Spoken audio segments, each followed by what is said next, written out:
खुद्द ठाकरे घरात शांत बसून कोमट पाणी घेत असतील, पण मुंबई तकवाले घशाला कोरड पडेपर्यंत नसा ताणून ताणून महापौर ठाकरेंचाच यावर स्टोरीज करत राहणार आहेत. दरम्यान जर 29 तारखेच्या आत मुंबईचा महापौर जो महायुतीचा असेल तो बसला, तर पुढचा महापौर हा मुंबई तकचा बसेल. मग त्यात अनुजा, हर्षदा, अभिजित, साहिल तो तुकाराम कोणी असेल, मुंबईचा महापौर बसेल तेव्हा बसेल, तो ठाकरेंचा नसेलच, पण मुंबई तकचा महापौर मात्र ठाकरेंचा असेल.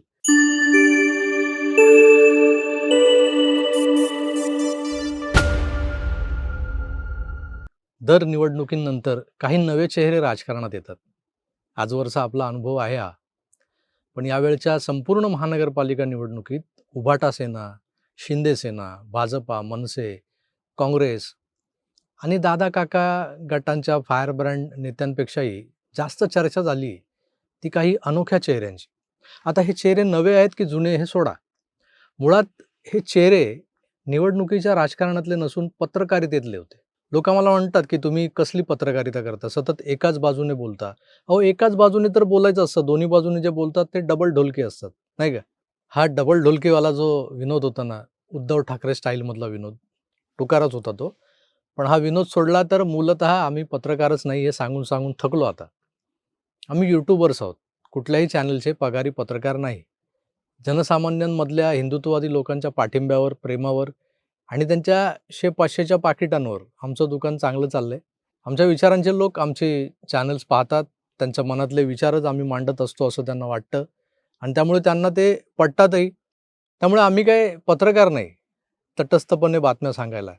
आज आसाम में बाढ़ आई, 2 मरे 4 घायल. तर मित्रो, वरवर दिसणाऱ्या बातमीमागची बात आणि मी हेच आम्हाला तुमच्यासमोर मांडायचं असतं. 2 मरे 4 घायल सांगायचं नसतं. असो, एकंदर काय, आम्ही यूट्यूबर आहोत, पत्रकार नाही. पण जे पत्रकार आहेत ते स्वतःला पत्रकार म्हणवतात ते लोक आजकाल एका विशिष्ट राजकीय विचारांचे पाईक बनून वावरताना दिसतात. लोकसभा, विधानसभा ते काल परवाच्या महानगरपालिका निवडणुकांमध्येच आपण पाहिलंय की काही ठराविक चॅनेल्स ही ठाकरे बंधूंकडून सुपारी मिळाल्यानंतर घरचं कार्य असल्यासारखी कंबर कसून पदर खोचून कामाला लागली होती. यातल्या अनेक चॅनल्सपैकी जे एक चॅनल सगळ्यात जास्त लॉयल वाटत होतं ते म्हणजे मुंबई तक. यांचे रिपोर्ट्स, यूट्यूब चॅनलवरच्या त्यांच्या चर्चा, मग त्या चर्चेत व्हिडिओ खाली टाकलेले पोल्स, मुंबई कोणाची, ठाकरेंची की शिंदेंची की फडणवीसांची, ठाण्यात कोण जिंकणार ही लढाई. प्रत्येक पोल खाली कुठलंही ऑप्शन क्लिक करा, रिझल्ट आला ठाकरेंच्याच बाजूचा. प्रत्यक्षात काय झालं, मुंबईत 65 जागा उभाटांना मिळाल्या, पण मनसे 6 वरच निपटली. ठाण्यात यांना 1च जागा, कल्याणमध्ये 5-6, पुणे, पिंपरी चिंचवड, नाशिक सगळीकडे आनंदी आनंद गडे असं वातावरण होतं. निवडणुका आटोपल्या, निकाल लागले. अहो, जेव्हा प्रचार सुरू होता तेव्हा ठीक होतं, पण आता जागांचे आकडे हातात आले ना आणि स्पष्ट झाले की हे काय जिंकले नाहीत.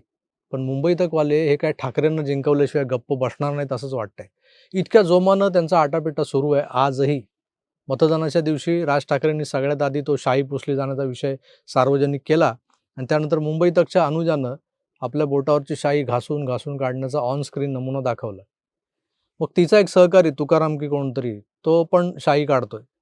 मग दुसऱ्या दिवशी निकाल बाहेर येत होते, ठाकरेंना अपेक्षित यश हे मिळालंच नाही. पण भाजपच्या विजयी उमेदवारांची संख्या सगळीकडेच वाढते हे बघून या मंडळींचे चेहरे पांढरे फटक पडत चालले होते. आता कालपासून काय तर मुंबईचा महापौर ठाकरे सेनेचाच बसणार. तर कसा बसणार, कोण बसवणार, यावरच यांचं चॅनेल आपलं सर्वस्व पणाला लावल्यासारखं खिंड लढवतंय. मला वाटतं मुंबईचा महापौर जेव्हा केव्हा बनेल तेव्हा बनेल, जो बनायचा तो बनेल, पण तिकडे आपल्या मनासारखं काहीच घडत नाहीये. लक्षात आलेल्या मुंबई तकने जर आपापसातच महापौर निवडायचं ठरवलं, म्हणजे मुंबईचा नाही तर किमान मुंबई तकचा महापौर तरी त्यांना ठरवू द्या असं म्हटलं, तर महिला प्रवर्गातून सगळ्यात स्ट्रॉंग कंटेंडर असेल ती आपली अनुजा धाकरस. सगळीकडे तुलाच बरं मिरवायला हवं असं म्हणत जर मागून हर्षदा आली, तर इथं स्पर्धा निर्माण होऊ शकते. किशोरी पेडणेकर आणि श्रद्धा जाधव यांच्यात जशी स्पर्धा झाली होती. पुरुषांच्या ओपन कॅटेगरीत स्वतः संपादक साहिल जोशी आहेतच. आरक्षित गटात आपला अभिजित करंडे आहे.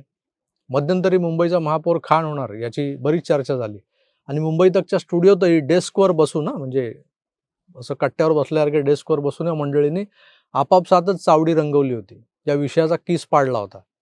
एक जण मोहम्मद अली रोडवर जाऊन रिपोर्टिंग करून आला होता. तो म्हणे मुसलमानांना उदय साहेब म्हणजे आपले उद्धवजी, ते आवडतात. कारण त्यांच्या वॉटर, गटर, मीटर का सब काम उदय साहब नेच किया ना इधर. त्यांनीच केलेली आहेत, करून दिलीत आजवर. तर फडणवीस रात्री अपरात्री काळा गॉगल लावून, हुडी वगैरे घालून गुपचूप बाहेर पडतात, वेषांतर करतात आणि मोठमोठी ऑपरेशन्स करून परत घरी येतात पहाटेच्या. तसं कानावर आलं होतं माझ्या. पण उद्धवजी मोहम्मद अली रोडवरच्या वॉटर मीटर, गटरची कामं करून देतात. कधी जातात? हे जरा अतिच झालं नाही का? मी म्हणालो ना, कधी करून देतात, कोणत्या वेळेत करून देतात, स्वतः येतात की अरविंद सावंतांना पाठवतात. एकाही प्रश्नाचं उत्तर ठोस असं नसतं, पण हे आपापसातच इज्जत खेळत असतात. हां, बोलिये, बोलिये. एकमेकांशी वादही घालतात. तू गप्प रे, तुला नाही माहिती. एवढं सगळं करूनही मुंबई तकच्या महापौर पदासाठी यांच्यातला नेमका स्ट्रॉंग मुस्लिम धार्जिणा उमेदवार कोण हे ठरवणं मात्र शेवटपर्यंत कठीणच जाणार असतं. हे स्पष्ट दिसतंय त्यांच्या एकंदर वागण्यावरून.